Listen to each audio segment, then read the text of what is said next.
Intel still making their next GPU, PlayStation's coming out with a new controller, and AMD did an NVIDIA. Oh my goodness. Let's get into the hot news, everybody. I'm your Brett host. We're going to be going over the hottest tech news that I can find on the internet while you enjoy your Brett Fist this Friday, January 12th, 2024. Thank you for everybody who is pardoning our dust as we have been here at CES 2024. There's been a lack of hot news for that reason, but we're coming back with a long Friday episode to cover a lot of the stuff that happened at CES this year. We're going to start off today talking about how PC World got to sit down and talk with Tom Peterson of Intel to discuss a few different things. Of note was the fact that they wanted to know, is the next generation of Intel GPUs still happening this year? Are we still going to get Battlemage? And the answer is yes. Battlemage is still coming in 2024, and that about 30% of the engineers are still working on Battlemage on the software side, whereas the rest of the engineers are working on the hardware of the next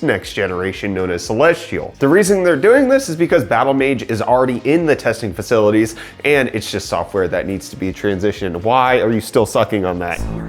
But it's a good note to just keep as we're thinking about how Intel's going to be moving forward this year on the GPU side of things. Battlemage still coming. Tom Peterson, a great asset for Intel. And with that, it's time to drive on into today's video sponsor, Lexar, who we have also done a booth tour for here at CES 2024. But specifically, we're talking about the 1TB Play M.2 2230 PCI Express 4.0 SSD. This little drive is way more than meets the eye. The ultra compact form factor is perfect for use in handhelds like the Steam Deck, ROG Ally, M.2 2230 laptops, or potentially even the MSI Claw. And despite its compact size, Lexar did not compromise on performance. The Play M.2 2230 allows you to expand your handheld's gaming library with 1 TB of extra storage while not compromising on loading times with sequential read speeds of up to 5200 megabytes per second and write speeds up to 4700. Additionally, the SLC dynamic cache in this drive further accelerates game loading and downloading speeds. And the Play M.2 is designed to have low power consumption, allowing you to get the most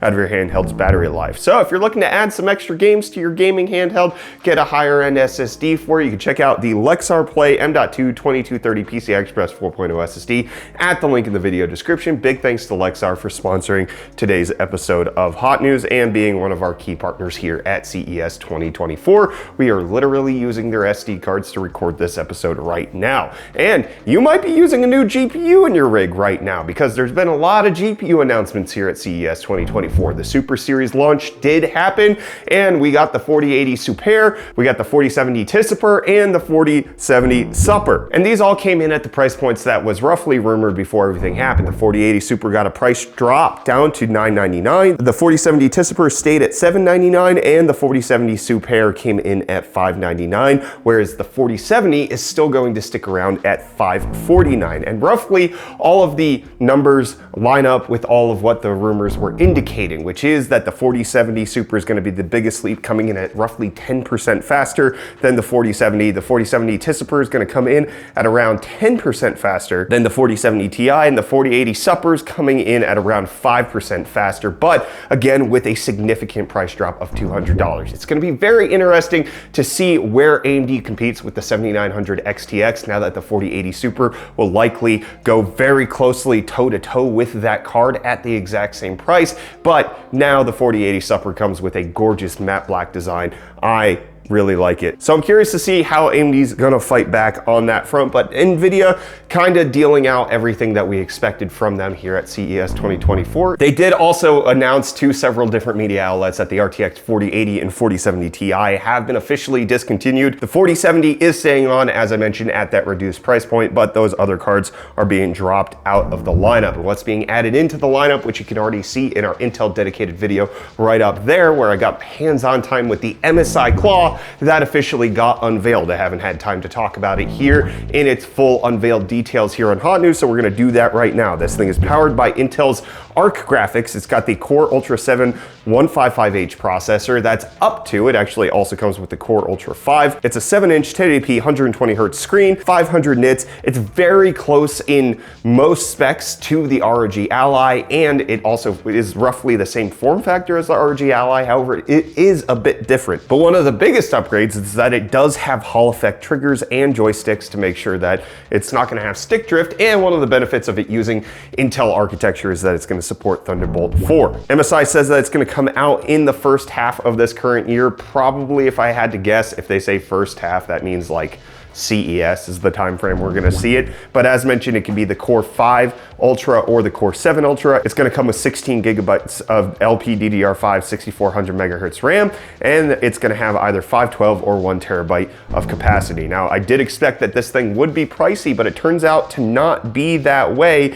The rumors were kind of indicating that it had 32 gigs of RAM, but in the test sample that we had, it was 32 gigs, but it looks like they're only gonna launch it with 16. Price point $699 for the Core 5 and $799 for the Core 7, which puts it very close to something like the Legion Go, and I'm interested to see how it performs. MSI saying that it has roughly 2 hours of active battery life thanks to a lot of the things that are happening under the hood with Intel. I'm curious to see how this shakes out. I'm excited for it. But speaking of battery life, Sony is giving you more battery life in your controller, with Best Buy leaking the fact that there's a new DualSense. The DualSense V2 is going to be launching sometime soon for roughly the same price as the regular DualSense, but allegedly it's gonna be lighter, coming in at 280 grams versus the original's 360 grams. Do you mind? I'm like literally filming right now, buddy. You got a Charlie horse in your thigh. You need more electrolytes, buddy. Oh, I just drank some. They were frozen. You got a whole horse in your thigh? Oh, you guys see what I'm dealing with? So it's less weight, but additionally, it's supposed to have more battery life, coming in at 12 hours compared to the pittance of the 4 to 5 hours that the regular DualSense had. So I don't know how they have less weight and then they're packing in more battery life. It would seem that they could use that extra weight to add in more battery, but who knows? I don't. You good? Do you need anything? Sorry. You know what I need? I need deals from Reece. Yo, welcome back to UFD Deals, bringing the hottest tech deals out on the internet. And hey, it's been a while. How you doing? Starting off today, we have the lovely Keychron K1 10 keyless low-profile wireless mechanical keyboard with blue switches for only $59.99, making it $40 off. Then next up, we have the Deepcool LS720 SE, which is a 360mm AIO CPU liquid cooler for only $82.99. And then lastly, we have the lovely MSI Optix G32 CQ4, which is a 32-inch 1440p 170Hz curved gaming monitor for only $209.99, making it $42 off. And hey, with that, the deals are done. You can find these and more linked in the video description down below. But until next time, I'm gonna hand you off back to Brett and them for the rest of your hot news. Cheers. Thanks, Reece. And it turns out Hertz got a bad deal when it comes to EVs because they are getting rid of them. 20,000 EVs they're selling off. They were supposed to buy 100,000 from Tesla. It looks like they're gonna be changing plans, citing cost concerns with not the actual charging and the price of the EVs, but rather it comes to the repairs, expenses related to collision and damage, primarily with EVs, is very high. So they're gonna replace those with things like gas-powered vehicles because it's much easier to repair them. It's something that is a problem with things like Teslas, and specifically the structural battery pack. Once you break that, you have to pay for it. Things are going to get totaled a lot more. It makes it very difficult to just do cheap repairs on these types of vehicles. So it looks like that's happening. Kyler mentioned that Hertz might be selling some of their Model 3s for as low as $16,000 after the tax credit. After the tax credit. The $4,000 tax credit, right? Mm-hmm. Yeah? That's not a terrible price for a fully electric EV. You know what I'm curious about? Whether people recognize that you are not the same person. Or they don't know which one's Kyler and which one's the other guy. There's two of us. Well, Twitch is seeing less because they just announced they're laying off 35% of their workforce thanks to the fact that they have high costs and they're completely unprofitable. Which one of you do we get rid of? Twitch saying that they're trying to make a more sustainable business, cutting costs in association with that, while also ramping up the ad procedures that they have on that site. Unfortunate for a lot of the people who work there. It sucks to see stuff like that happen. And what doesn't suck, more handheld news. It's really out of order, but Ayaneo announcing their new handheld, the next Lite, is actually going to be having SteamOS. So they said in a press release that Ayaneo Next Lite comes with SteamOS gaming system pre-installed for the first time, which is amazing to hear because one of the biggest problems with all of these handhelds is Windows. If MSI Claw was partnered with Steam and it had SteamOS, I'd be way happier about it because the operating system is pretty rough. But guess what, Kyler? Guess what? What? It's not actually SteamOS. No! It's the Hollow OS. It's the knockoff. It's the third-party version that doesn't have official support from Valve, which is unfortunate to hear, specifically because like Hollow ISO and the Hollow OS has had spotty updates as it's been launching. So it's good to see that it's moving towards that, but it's a little bit of a bummer that it's not officially supported by Valve. But what is officially supported is all the things I'm about to talk to you about what AMD had here at CES 2024. We're gonna start off with the good and then get to the crap. And the good is the 8000G APUs. They announced those are gonna be launching January 31st. It's all of the things that we thought were coming out. 8300G, 8500G, 8600G, and 8700G. Those last two have Ryzen AI, the former do not. The former have 740M graphics, the 7600G has 760M graphics, and then the top of the line 8700G has the 780M graphics, which allegedly can compete with up to a GTX 1650. Additionally, the pricing is roughly in line with what you would expect. 8700G coming in at $329, 86 at $229, and the 85 coming in at $179. The 8300G is not going to be available to the DIY market. You have to buy that with a pre-build. But additionally, we got the 5700X3D as well as two new APUs on AM4. AMD's not letting their previous generation die. These are also launching on the same day, but the 5700X3D, guess how much it's going to cost, Kyle? $6. Oh, you're optimistic. $249.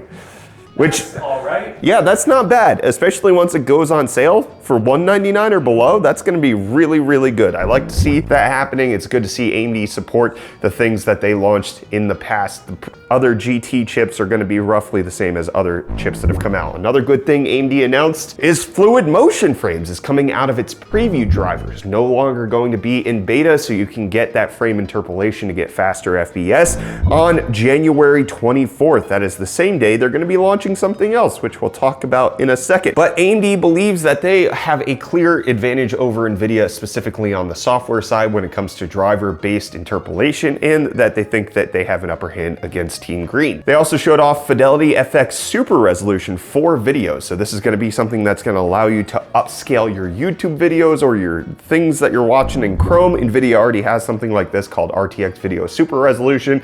So now it's also coming out from Team Red. But what's also coming out from Team Red, which I'm a little peeved about because this is way worse than the rumors indicated. The 7600 XT got announced this week. It's going to be launching on January 24th. It's going to be launching at the price point I expected of $329, but unfortunately, AMD decided to pull an NVIDIA. They are giving you a GPU you already have with more VRAM and just charging you more money. Now, there are a few differences between the 7600 and the 7600 XT. They boil down to clock speed being slightly different, power being slightly different. The 7600 XT takes 25 more watts of board power, and then the RAM, it's 16 gigs instead of 8. So it's just ever so slightly faster. No more cores, just a higher power consumption on this thing, and they think that they can charge $60 for that. One of the things we discussed here on Hot News previously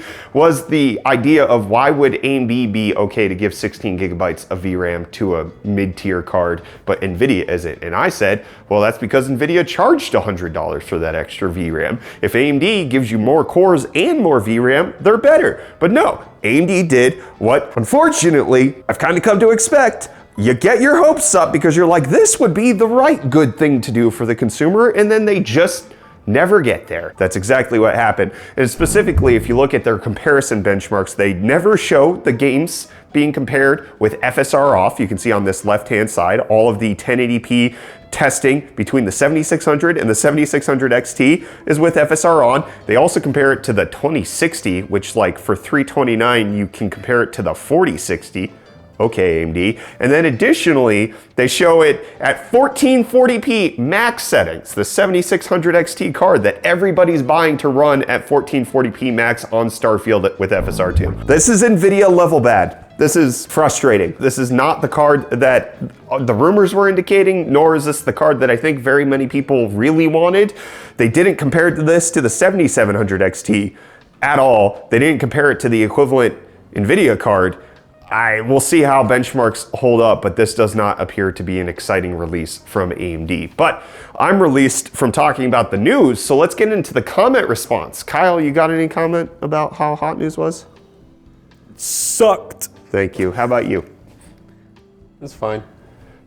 Enthusiastic crowd. Then we got Kenneth saying, being someone who loves handhelds and has backed multiple, including the Ayan Odin and Odin 2, I love that there have been so many handheld releases from smaller companies to large ones. More competition usually means better tech and prices for consumers, and I'm here for it. Yes, I messed up saying competition. Please leave me alone. No, I just misspoke. Then we have Jay Nava saying, I use the menu key at least 100 times a day in my job. It's essentially a right button click, and it's extremely useful with Excel specifically, but not all of my keyboards have it, so I use Power Toys to remap the right side Windows key to the apps key. So long as we are able to still remap keys, I'm good with it. I don't think I'll ever use the Copilot key personally. Well, personally, I'm done with this episode of Hot News. I'll catch you back here on Tuesday's episode. There won't be a Monday's episode because it's a public holiday here in the US, but we'll see you for more of the hottest tech news later. Bye-bye.